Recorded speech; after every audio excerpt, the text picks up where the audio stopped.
I'm Ryan with the Intuition. I've been a regular on the channel lately. I'm here to start going on a fun little deck tech about Magda, and I took it to 2 events lately. It's performing really well for me, and it's starting to become one of my favorite decks to bring, and I'm planning on bringing it to another one. So, hope you guys enjoy this one, and look forward to sharing more. Hey, this is Ryan with the channel. I'm going to go over my personal Magda deck with you guys and the competitions that I brought it to. Right now I'm trying to have a turbo build going. Our meta over in the East Coast has been a little bit faster, not as much Staxy. And then when I went over to another event, I found what it was like to run into the Stax. So this is my living deck. I have made some changes since then. Right now, I'm running about 9 1-drop dwarfs to try and get as many dwarfs out as possible, as quickly as possible. The artifact dwarfs are the best dwarfs that I can look for when I have a starting hand and I see one of them. I'm like, yes, that's half the combo. And then I have about 5 artifact dwarfs. Yep. 6 if you want to include Lifecraft, because it'll come in and name dwarf as well and make all my vehicles dwarfs, which is really awesome. And then other than that, I have 7 tappers for being able to tap as many times as I want.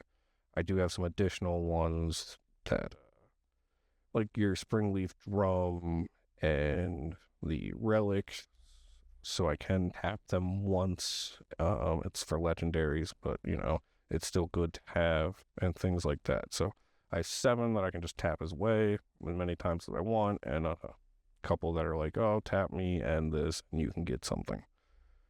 I'm on 25 creatures right now. I cut the 3 CMC dwarfs, Gimli and Gloin. They do have good abilities for making you treasures. One makes it on casting historic spells. The other one is a double strike that makes it on hit, which can be nice, but I'm trying to make treasures not by combat.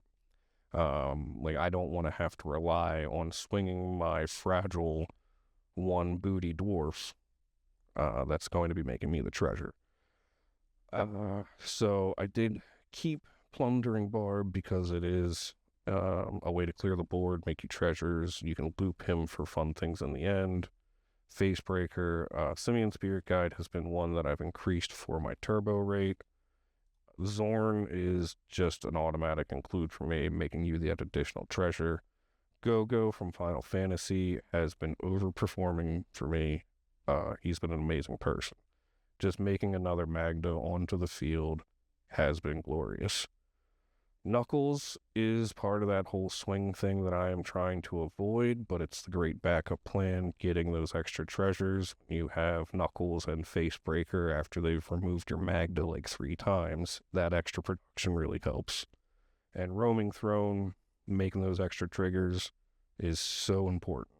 He's part of a lot of my lines for making the infinite treasure. Bark Form and Twin Shot is the main line that I try and win with. Just looping him back and bringing him back, killing him off for himself because he's going to be a dwarf, and triggers. 1 hits a person, 2 to himself because he's got 3. Pinnacle Monk is my backup line. And then I have Rite of Flame and Jessica's because I'm trying to go turbo. And I think Molten Duplication goes towards the turbo route because it gives me that extra artifact creature that I need to start comboing off with my Clock of Omens. That's all the creatures that I run, and the 3 main sorceries. These are basically lands that I can pitch to a spell if I need to, and my interaction, I've been trying to get more because I've been having a lot of issues with the opposition agents and the Orcish Bowmasters. So I have Galvanic Blast, Lightning Bolt, Abrade, and Sudden Shock.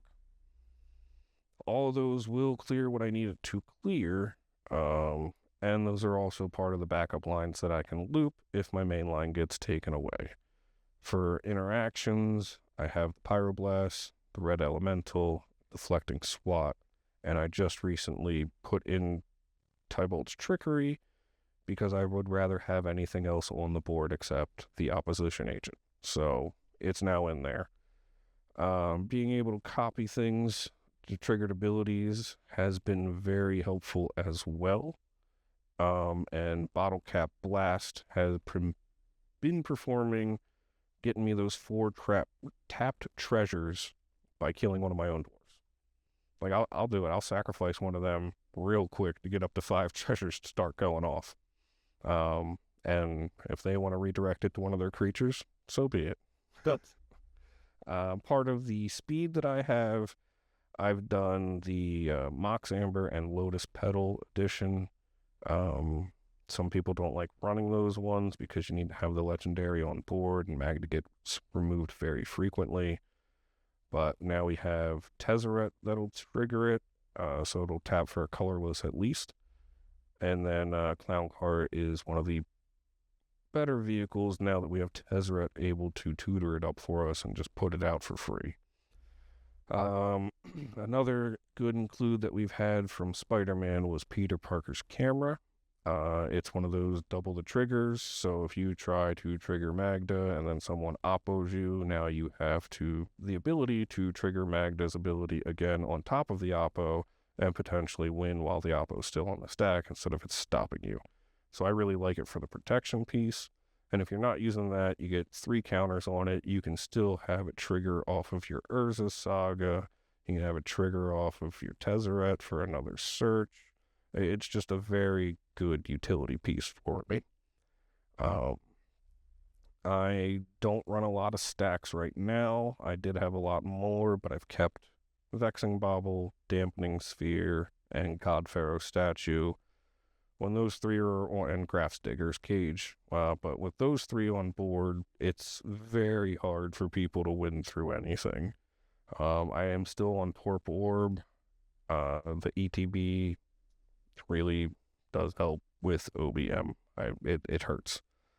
I've included a Grim Monolith to try and be an artifact ritual in a sense. It's helped me get turn 1 Lifecraft engines out, Maskwoods out sooner. It's been a real good piece for me. Another win con that we now have is Grinding Station, where we can mill out our opponents and then exile their graveyards with the unlicensed Hearst, so they don't even have access, so it'll help prevent those breach players from being like, yeah, mill me out. No, you get nothing. And then on their upkeep, hopefully they don't have a win in hand, or you have a way to stop it because you drew all of your interaction. So that's another backup line that we have. And then the main line that we'll do is any Artifact Dwarf, Clock of Omens, tap to untap, and that's how we go off. Make a tutor for the Roaming Throne, and then you get your infinite tapped and untapped treasures to find whichever line that you want to go off with. And Portal of Phyrexia also helps us clear the board for when we're starting to go off. So what I like to do when I start producing my infinite treasures, I will put down my God Pharaohs, put down the Dampening Sphere, and then if I have to, if there's people on the board, I'll drop a portal, and then I'll put my win online. And then my land base, I'm only running 26, 29, including my multi-face. And I'm on Crystal Vein, is the other one that I've liked because it is also a artifact tutor, and we have a lot of colorless spells that if I had 1 more mana, well, this gives it to me. I'll sack the land. I'll get my 4 drop out 1 turn sooner. I'm also on Ancient Tomb and City of Traders for that same reason. Gives me 2 mana. I'm on 9 mountains, so I don't run moons. If I had more mountains and less utility lands, I might consider it just because of how many tricolored decks and non-basic lands I saw at both events. And then that is about it for the majority of the changes. It's important to have your lands that tap creatures. Mutavault has been fun, turning it into a dwarf to tap it for a treasure. And that's about it for wrapping up this deck. I do have some more that I'm still thinking about including, and this is a living deck. I'm going to be bringing it to the next event as well, and I will be updating everybody on how it performed as that as well, and I hope you guys stay tuned and look forward to the next video.